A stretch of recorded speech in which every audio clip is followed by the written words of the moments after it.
I met my wife, Julia, on a blind date. She was a doctor, always cool and reserved. We ended up getting married pretty quickly. She wasn't much of a talker. The phrase she used most often with me was, "Mark, let's just take things slow." I assumed she just wasn't very good at expressing her feelings, so I spent 4 years trying to get her to open up. Then, an earthquake hit a mountainous area nearby, and she went with a medical team to the front lines to help the injured. A few days later, a video went viral on the internet. In the clip, my wife was clinging to a messy-looking guy, holding back tears as she asked, "Is this how you take care of yourself when I'm not around?" The day she left, I had spent the entire afternoon making dinner. I looked at the table, my heart full of excitement. I wondered what kind of gift Julia would bring home for me. But the food eventually got cold, and when the clock hit 7, Julia still hadn't come back. I couldn't help but call her. The phone rang for a long time before she finally answered. Her voice was calm and pleasant as she said, "I'm not coming home tonight. Don't wait up for me." I was stunned for a second. "But today is—" Julia cut me off. "I'm swamped. Just be good." And just like that, she hung up. I stared blankly at the dinner I had made, feeling a heavy wave of disappointment. Today was our 4th wedding anniversary. We had celebrated it the same way every year. She wasn't big on words, but she always picked out a nice gift for me, even though the expensive watches and cufflinks weren't really things I wanted. I cherished them because they came from her. "Oh well," I told myself, trying to make an excuse for her behavior. "Julia is a doctor. When she gets busy, she can't even take care of herself. This is normal." I reheated the meal and ate the dinner I had so eagerly prepared, sitting there all by myself. The next morning I was woken up by a rustling noise. I sat up and saw Julia with her back to the bed facing the closet. I sleepily wrapped my arms around her from behind. "You're back. Why aren't you getting some sleep? Did you eat breakfast? You must be exhausted." Julia's body tensed up, and she quickly pushed me away. There was an earthquake in Silver Creek. I have to go help with the rescue efforts. Only then did I notice she was rapidly shoving clothes into a backpack. Her lips were pressed into a thin line, and her eyes were red-rimmed. Her face had a look of urgency and worry I had never seen on her before. Silver Creek was in the next state over, a mountainous region. The situation must have been serious. I was worried, but she was a doctor, and saving lives was her job. All I could do was watch her finish packing and head for the door. I called after her, "You have to be safe. I'll wait for you to come back." She didn't turn around. "My safety doesn't matter as long as—" She stopped herself mid-sentence and left without another word, not even looking back. As slow as I was to catch on to things, I could still hear the desperation in her voice. I stood there frozen. Her safety, well, it definitely mattered to me. Julia and I met on a blind date. My first impression was that she was quiet and cool. Beyond that, she was perfect. She had a successful career. She was stable, generous, and stunningly beautiful. After we'd met a few times, she suggested we get married. She said she was 25, her family was pressuring her to settle down, and I happened to be the type of guy she was looking for. It was hard to say no to a woman that impressive. So we skipped the dating phase and went straight to getting married. Like I said, Julia was a poised and reserved person. In 4 years of marriage, she always kept me at a polite distance. It felt like there was a thin, invisible wall between us. I tried to get closer, to be more open, but she would always take a step back and tell me, "Mark, let's just take things slow." So I told myself that I didn't need some big, passionate romance. Being respectful but distant wasn't so bad. Besides, we were partners who were going to spend the rest of our lives together. Given enough time, I figured I could get her to warm up to me. I gave it 4 years. After Julia left for Silver Creek, I was a nervous wreck. I was glued to my phone, constantly checking the latest news from the disaster zone. On the second night, I sent her a few messages asking if she was safe. She only replied once. "I'm fine. Safe." I scrolled up through our text history. The screen was filled with my one-sided questions, asking if she'd be home for dinner, if she had surgery that night, if she'd want to visit my family with me. Her replies were always brief, but she rarely refused my requests, so I just assumed that was her personality and I'd get used to it. I sighed, closed the chat, and went back to reading the news. A trending topic caught my eye. Like something straight out of a movie, I clicked on it and saw a video clip just over 10 seconds long. The camera shook for a moment before steadying. Amid a landscape of rubble, a slender woman stumbled forward. She threw her arms around a messy, slightly battered-looking man and held him tightly. Her eyes were red, and as if using all the strength she had left, she choked out, "Is this how you take care of yourself when I'm not around?" Even through the screen, it wasn't hard to hear the joy of having found him again in her voice. The comments were all saying they could imagine a whole romance novel's worth of backstory just from that one clip. Yes, lovers embracing among the ruins. What a moving scene. If the woman in the video hadn't been my wife, I think I would have been moved too. The hand holding my phone trembled slightly. I couldn't stop myself from replaying the video over and over. It was Julia, the face I had grown to adore. So she did have this side to her, this side where she lost all composure. But it was for another man. The video was so popular on social media that I couldn't deny it. Someone claiming to be Julia's college classmate commented, "They were the it couple at our med school. Didn't they break up after graduation? Wow, they're still together. I know them too. After they broke up, Julia stood outside Caleb's dorm all night with flowers trying to win him back." Another person added, "Me too." Julia was never shy about showing him off. Someone asked her out once, and she just told them she had a boyfriend and they were getting married right after graduation. They were total couple goals. I read through the comments, piecing together the love story of Julia and Caleb. They were college classmates who got together their freshman year and dated for 4 years. But Caleb's family was poor. His father was a notorious gambling addict who had even shown up at the school and caused a scene a few times. Naturally, Julia's parents would never have approved of them. Facing her parents' opposition, Caleb broke up with her and left town. After reading all this, I started to wonder if I had the wrong person. Was this completely unfamiliar Julia they were talking about? Really my quiet, reserved wife?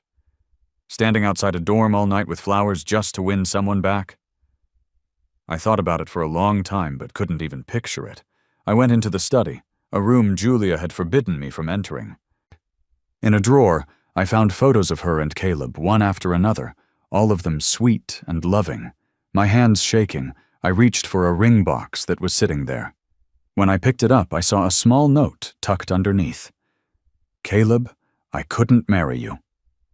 How deep must the regret have been to have the ring all picked out only to marry someone you didn't love? The ring was brilliant, clearly chosen with great care, but looking at it burned my eyes. Tears blurred my vision. Every piece of evidence was telling me that Julia wasn't cold by nature. She just wasn't warm for me. After I composed myself, I called Julia. The first call was rejected. The second was finally answered. I could hear the barely concealed impatience in her voice. "Don't you know how busy I am?" What could you possibly have to say that's more important than treating the injured? It was the first time she had ever spoken to me in that tone. Before, she was always reserved, never intimate, but always maintaining a polite distance. Was it because I was interrupting her and her ex-boyfriend? I pressed my lips together and forced the words out. "Does treating the injured include having an emotional reunion with your ex-boyfriend? Do you know your video has been posted online? Do you know how many people are saying you two are perfect for each other?" The other end of the line went silent. The quiet stretched on. Then, a man's voice broke the silence. "Julia, my leg hurts." Julia's breath hitched, and she spoke rapidly. "Don't overthink this. I'm a doctor. I treat all my patients the same." Then she hung up, giving me no chance to respond. I stared blankly at our wedding photo on my lock screen. After a long moment, I let out a bitter, self-mocking laugh. Julia came back 10 days later. In all that time, she hadn't called me once or sent a single text. I only found out she was back from a news report. I went to the hospital where she worked. I had only visited her a handful of times, so no one there recognized me. I asked a nurse where Julia was, and she told me she was in room 702. As I approached the room, I heard a man's voice, soft and pleading. "Julia, I haven't had your cooking in so long. Can you make me something tomorrow?" Through the window, I saw Julia's face, a mixture of annoyance and affection. "Caleb, you're being such a baby. Why did you have to go suffer in a place like that in the first place?" I got a clear look at the man's face. He was handsome and refined. He looked more vibrant than in the video, though his face still had some scrapes. This must be her ex-boyfriend, Caleb. Hearing Julia's words, Caleb's head drooped, and he looked utterly dejected. "Your mom didn't want us to be together because of my family, but I wasn't ready to give up. If I hadn't left, I was afraid I wouldn't have been able to stop myself from coming to find you." He suddenly looked up, his eyes welling with tears. Julia sighed softly, leaned in, and gently wiped a tear from under his eye. "Okay, don't cry. Whatever you want to eat, I'll make it for you, all right?" Caleb finally broke into a smile and tugged at her sleeve. "Julia, you're the best to me." I stood outside the door watching this scene, my fists clenched so tight my nails dug into my palms. If I hadn't seen it with my own eyes, I probably would have never known that Julia had such a tender side. I suddenly remembered the first time I went to find her at work. It was during the first month of our marriage. I had made lunch and brought it to her, wanting to surprise her. When she saw me, she was clearly surprised, and then her brow furrowed almost imperceptibly. "You don't need to do things like this. There are too many patients here. Don't come back next time." How did I feel then? A little disappointed and hurt. So I took my lunchbox and left without looking back. I gave her the silent treatment for 3 days, but in the end, I was the one who made excuses for her. She's probably just worried about me and isn't good at expressing it. If that's the case, I should forgive her. And just like that, I talked myself into a better mood and ended our little Cold War on my own, even though she probably never even noticed it had started. Now, feeling the atmosphere between them, I found I couldn't bring myself to barge in. I didn't want to be the outsider who didn't belong. The next day at noon, Julia came home as expected. She was carrying several bags of groceries. I sat on the sofa and watched her walk in, studying the face I had looked at for 4 years. Beautiful, but unfamiliar. Seeing me, she paused for a moment, then said, "I passed by the supermarket and picked up some groceries. I'll cook today." I didn't respond, but got up and followed her to the kitchen. I leaned against the doorframe and watched her. She really did know how to cook. Her movements were swift and skillful, a pleasure to watch. The woman who had never once cooked for me now seemed like an angel who had descended to earth for the one she loved. Too bad I was just benefiting from someone else's good fortune. At the dinner table, I said softly, "You still haven't told me what's going on with you and your ex-boyfriend." Julia's hand holding her chopsticks froze. She looked up at me. She finally seemed to notice something was different about me. She sighed and explained, "We broke up after college graduation. Running into him this time was just a coincidence. You should stop paying attention to all that baseless gossip online." I nodded, staring straight at her. The photos and the ring in the study were a coincidence? Going to Silver Creek to help with the rescue was a coincidence, and this meal you made for him is also a coincidence, is that it? A dull ache spread through my chest, making it hard to breathe.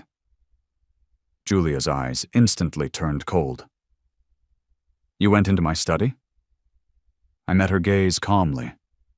"Yes, not only did I go into your study, but I also personally saw you and him in the hospital room. Should I apologize to you?" Julia was stunned for a moment, and her attitude softened slightly. "He's back in Chicago all alone with no one to depend on. I was just helping him out as a friend. Once he gets on his feet, we won't have any more contact." I lowered my head and said nothing more. The meal ended on a sour note. After Julia left, I went back to my mother's house. Seeing me, my mother frowned. "Why aren't you at work?" I was exhausted, but still had to tell her, "It's summer break now. I'm an elementary school teacher." It was a fact she could never seem to remember. Just like how, when I was a kid, she would only go to my brother's parent-teacher conferences and never even knew what grade I was in. I sat on the sofa listening to her ramble on. You and Julia have been married for 4 years, and you still don't have kids. Look at your brother. His second child is almost due. He and your sister-in-law have such a good life. I couldn't help but smile bitterly.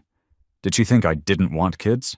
Every time I said to Julia, let's have a baby, she'd always refuse, saying it was too soon, that she wasn't ready. Now I knew. It wasn't that she wasn't ready. She was saving herself for her first love. I opened my mouth and tentatively asked, Mom, what if I want a divorce? A divorce! My mother screeched, cutting me off. You married up when Julia agreed to be with you. Her family background is good, she's reliable. What could you possibly be unsatisfied with? Of course, I should have known this would be the result. I swallowed the bitterness in my throat. I understand, Mom. It's good that you understand. When will you ever be as worry-free as your brother? My mother launched into another long lecture, repeating the same things I had been hearing for over 20 years. I didn't say a word, just silently despised my own weakness and incompetence. Growing up, I was always the control group to my brother. When she was pregnant with me, my father had an affair and my mother promptly divorced him. She had originally wanted to abort me, but it was too late in the pregnancy, so she had to keep me. As I grew up, my mother became more and more convinced that giving birth to me was a mistake. She wanted to prove to my father that she could raise 2 sons well without him. But I disappointed her. My brother was handsome, outgoing, and got good grades. I was average, timid, and unremarkable. Because of this, I took every step carefully, as if walking on eggshells. But I still couldn't escape being compared to my brother. My college wasn't as good as his. My job didn't pay as well. Perhaps the only thing that could compare was the woman I married. But Julia wasn't really mine either. I was always the second choice. Why couldn't I be the one who was chosen without hesitation? Was it because I was mediocre that I deserved to just settle? I stopped paying attention to what was happening between Julia and Caleb. It was as if the incident was over and no one brought it up again. I knew Julia wouldn't cheat, at least not while we were married. Her parents were highly educated, and the upbringing she received wouldn't allow her to do something like that. She just couldn't let go of Caleb and couldn't help but care for him. And I, laughably, was still trying to keep up appearances and maintain this marriage. Probably out of guilt, Julia had been coming home earlier and earlier recently, but there were no longer hot meals waiting for her. She looked at the takeout containers on the table, her expression freezing for a moment. Why haven't you been cooking lately? I feigned nonchalance. You were gone so often that the groceries went to waste. I figured it's more convenient to just order takeout. Julia's expression stiffened. She looked like she wanted to say something, but held back. I turned my head away, not looking at her. That wasn't it. It was just that every time I cooked, I thought of Julia, of how she used to dote on Caleb. Every little thing, all the ways she treated us differently, were like nails being driven into my heart, leaving it bloody and raw. That night in bed, Julia moved closer and wrapped her arm around me. I closed my eyes and forcefully pushed her away. I knew what was coming. She was going to go through the motions with me just like before. No warmth, no passion. Pushed away like that, Julia's face was filled with shock. Mark, what's wrong? Mark. It was always just Mark, but I'd clearly heard the tenderness in her voice that day when she called out Caleb. Julia seemed stung by my cold gaze. She suddenly grabbed my hand, her face showing a rare concern. But the next second, she pulled my hand out from under the covers and asked with a frown, "Where's your ring?" I pulled my hand back and rolled over. It was uncomfortable, so I took it off. After I spoke, there was complete silence from behind me. I realized I couldn't lie to myself anymore. Even seeing my own wedding ring made me think of the one she never got to give away. Once the truth that she didn't love me was laid bare, all the things I had previously ignored screamed in my mind. I wasn't big-hearted at all. I couldn't accept that my wife had another man in her heart. Lately, Julia had been acting strangely. Our message thread, which used to be just me talking to myself, was now filled with messages from her. Before, I would have been jumping for joy, thrilled that my persistence had finally paid off. But now I just felt annoyed. I muted her notifications. One evening, she loosely embraced me. "I have a college reunion in a couple of days. Do you want to go with me?" I instinctively asked, "Is Caleb going to be there?" The moment I said it, Julia's body went rigid. "Yes, I was afraid you'd get the wrong idea, so I wanted to bring you along." I thought for a moment and nodded. On the day of the reunion, I walked into the private room with Julia by my side. The first person I saw was Caleb. He was very handsome. It was no wonder a short video clip could make everyone imagine them as the main characters of a novel. But after seeing me, his cheerful expression became strained. There were a lot of people in the room, and the perceptive ones immediately understood. "Julia, this must be your husband, right?" Julia linked her arm through mine and smiled, nodding. "This is my husband, Mark Miller." Some people who didn't know the situation exchanged confused glances, seemingly unsure why Julia suddenly had a husband. Soon, this minor interruption was forgotten, but out of the corner of my eye, I saw Caleb's face turn pale, his hands clenched into tight fists. At a reunion, drinking is inevitable. After a few rounds, someone's tongue loosened. Julia and Caleb were so perfect together back then. They even said they'd invite us to their wedding as soon as they graduated. How did things end up like this? Hearing this, I turned to look at Julia. Her hand gripping her wine glass was white-knuckled, as if she too was remembering the past. But she quickly leaned toward me. "Sorry, we forgot to invite you all to Mark and my wedding. We'll buy you around some other time to make up for it." The table fell silent. Someone covered the speaker's mouth and said to me with a strained smile, "He's had too much to drink. He's just talking nonsense. Don't take it to heart." I smiled nonchalantly, my attention on Caleb. His eyes were red as if he were about to cry at any moment. The next second, he stood up and raised his glass. "Wishing you a lifetime of happiness together." He downed the drink in one gulp, grabbed his bag, and hurried out. Julia instinctively stood up, forgetting her arm was still linked with mine. I watched her quietly, waiting for her to speak. Her eyes were full of apology. "Caleb is allergic to alcohol. It can be life-threatening if it's severe. I'm just going to check on him. I'll be right back." It was just what I expected. I released her arm and smiled gracefully, playing the part of the understanding husband. "Go on. I'll wait for you." Of course, Julia didn't come back. The party had to break up. I stood on the side of the road, staring blankly at the dim yellow streetlights. A single question replayed in my mind. Was there really any point in continuing a marriage like this? My finger hovered over my mother's contact for a long time, but I gave up. What would she say? Probably that if I got divorced, no woman would want me, and I'd end up old and alone. "Look at your brother. He's so happy." Of course I knew how happy he was. His path through life had been smooth and easy. He was our mother's eternal pride, and I was useless. Now even the one respectable thing I had, my wife, was about to be lost. I could already imagine how she would belittle and crush me after the divorce. But you have to walk your own path. I wasn't 18 anymore. The little boy who couldn't even voice an opinion on his own college applications. Julia didn't come home until nearly midnight. I was sitting up in bed, watching her without blinking. She didn't seem to notice anything was wrong, and quickly explained. "I took him to the hospital and came right back. Nothing happened."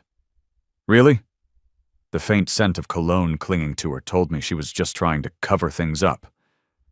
I took a deep breath and said with absolute seriousness, "Julia, let's get a divorce." Her face instantly paled. She rushed to the bedside and grabbed my hand. "Mark, don't say things you don't mean." I couldn't help but chuckle. "We've been married for 4 years, and this is the first time you've ever called me Mark to my face. Should I be honored?" Her grip on my hand tightened. "Mark, I'm just not used to it yet. I'll change." I forcefully pulled my hand away and shook my head. "Once we're divorced, you can make up for all your regrets. I'm letting you go to pursue your happiness. Isn't that a good thing?" She stood there, stunned, looking completely baffled. He and I are in the past. I haven't done anything wrong. Why do you still want a divorce? I looked at her calmly. I've seen what you're like when you're truly in love. And every moment I'm with you, I can't help but compare myself to that. I lowered my head and said softly, Julia, why can't I have a love that is whole and devoted? Not a love I have to beg for, not something given out of charity, but a love that is whole, devoted, and only for me. Julia didn't agree to the divorce, but I was no longer willing to live under the same roof with her. So the next day, I moved out and into the faculty housing at my school. It was also the start of the new school year, so I began preparing lesson plans and organizing my classes. A couple of days later, my mother showed up at my door. You think you're a big shot now, huh? Talking about divorce just like that. You think you're still a 20-year-old kid? I let her berate me, my mind a tangled mess. She has someone else in her heart. Am I supposed to just put up with it and stay with her? My mother's angry expression faltered. Nate, but she quickly straightened her back again. That's how women are. As long as she still cares about the family, you just have to endure it. It'll pass. I nodded and looked her straight in the eye. Then why did you divorce Dad when he cheated? To put it another way, if my sister-in-law cheated, would you tell my brother to divorce her?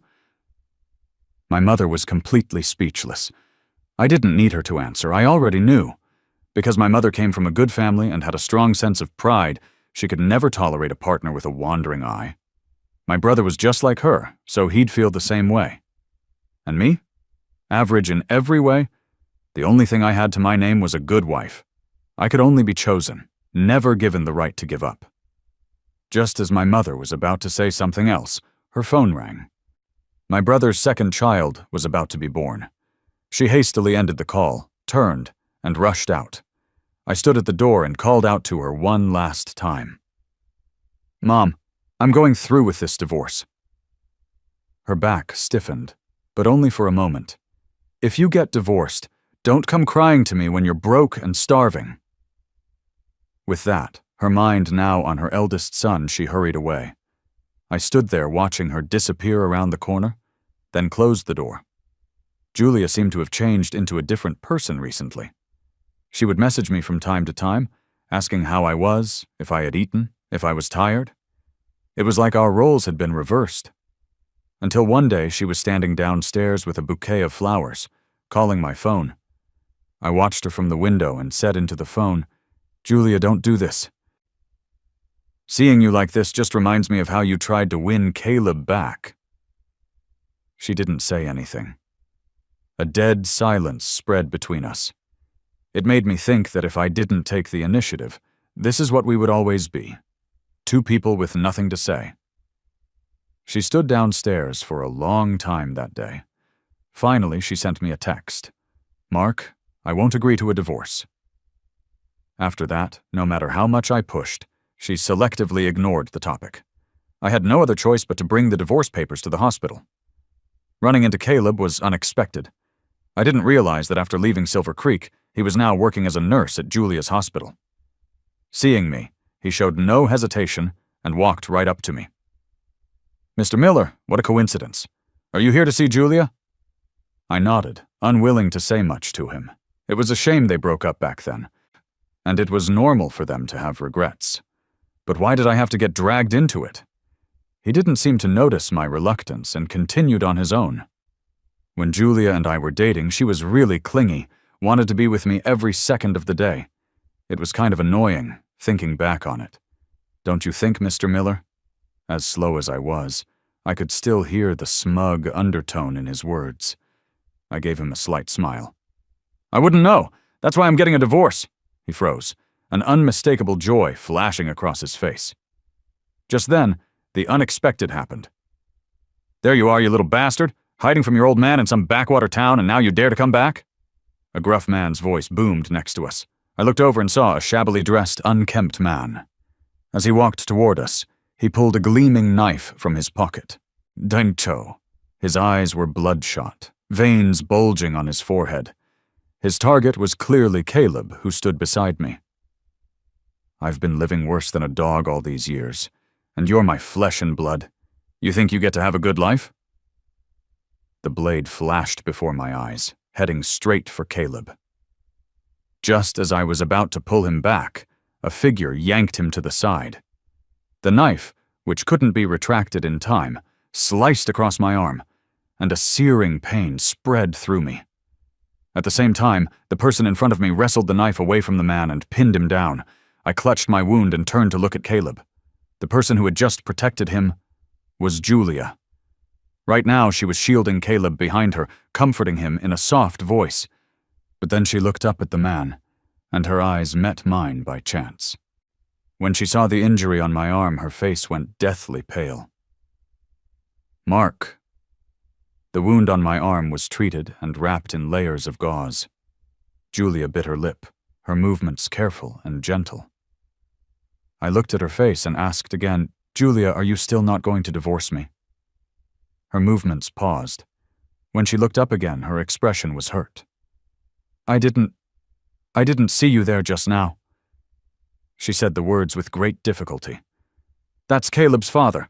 Caleb was beaten and verbally abused by him since he was a child. I was just—" I tore away the last shred of pretense without mercy. "You just thought Caleb was in danger and you couldn't see anyone but him. That's not it. If I had known you were there, I would have protected you. I wouldn't have let you get hurt." I let out a low laugh, non-committal. I took the divorce papers out of my bag and handed them to her. "It doesn't matter. I came to see you about the divorce anyway." Her fingertips trembled as she finally took them. I saw the corners of her eyes turn red as she asked me, "Even if I throw away everything related to Caleb and never have anything to do with him again, you won't forgive me, will you?" I nodded and pointed to the signature line on the agreement. "Sign it. Don't drag this out with me anymore." Julia agreed to the divorce. Standing outside the courthouse, I looked at the divorce certificate in my hand and finally breathed a sigh of relief. It felt like a new beginning. Julia stood a short distance away, looking dazed.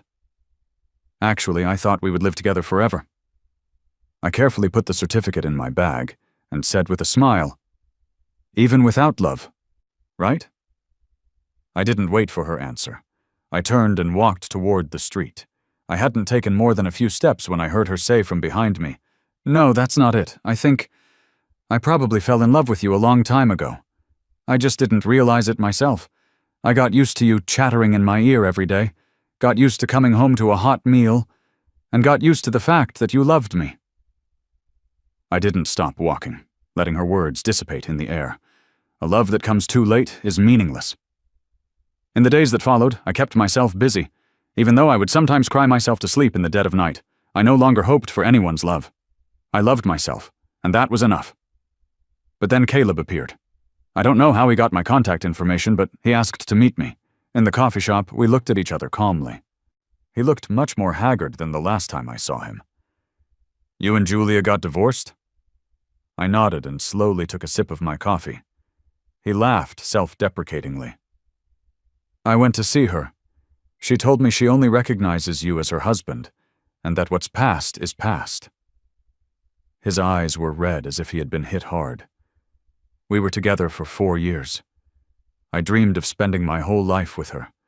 But because of my family, I gave up the person who loved me most in the world. Later I heard she got married, and I finally gave up hope. But then the earthquake in Silver Creek happened, and she suddenly appeared. I knew then that she hadn't forgotten me. Call me shameless, call me despicable, I don't care. I just didn't want to give up on her again. By the end, he was sobbing. "Why is it that after you two got divorced, She wants nothing to do with me?" I handed him a tissue and asked softly, "Have you ever considered that maybe she's the one who isn't worth it? She had someone else in her heart, but chose me because of family pressure. After getting married, she couldn't let go of her first love. And now, it's the same thing. Perhaps in her eyes, the one you can't have is always the best." Caleb left. A meeting between two men who should have been rivals ended without any hysterical arguments. It seemed like he had just been holding it in for too long and needed someone to vent to. On my way back, I stopped by the hospital where my brother was. My mother snorted and turned her head away from me. I quietly watched her fuss over my brother for a long while before finally saying,